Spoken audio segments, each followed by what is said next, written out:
नवी मुंबईमधल्या छत्रपती शिवाजी महाराजांच्या पुतळ्याचं अमित ठाकरे यांच्या हस्ते अनावरण, तर पुतळ्याच्या अनावरणावरून भाजप आणि मनसेच्या कार्यकर्त्यांमध्ये बाचाबाची।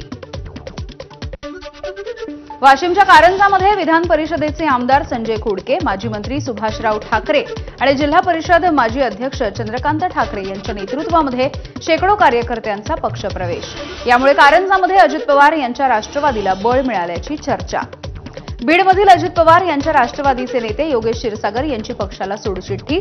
बाहेरचे लोक येऊन ऐन निवडणुकीमध्ये प्रयोग करतात, पंडित कुटुंबियांकडे क्षीरसागर यांचा रोख असल्याची चर्चा।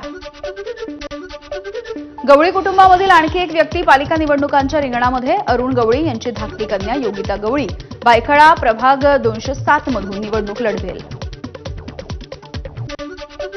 राजकारणामध्ये आता नवीन पक्षाची एंट्री सध्या होती आहे आणि मेघालय राज्यामधील लोकसभेचे माजी अध्यक्ष पीए संगमा यांच्याकडून नॅशनल पीपल्स पार्टी या पक्षाची स्थापना करण्यात येते आहे। भारतामधील आदिवासी आणि स्थानिक समाजाच्या हक्कांसाठी काम करणं हे या पक्षाचं उद्दिष्ट आहे।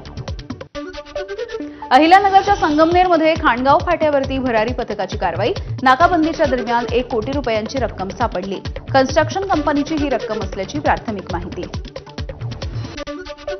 नागपूर उमरेड रोडवरती धावत्या ट्रॅव्हल्सला आग लागली, चालकानं तातडीनं गाडी थांबवली आणि प्रवाशांना बाहेर काढलं, त्यामुळे अनर्थ टळलाय, तर शॉर्ट सर्किटमुळे बसला आग लागल्याची माहिती।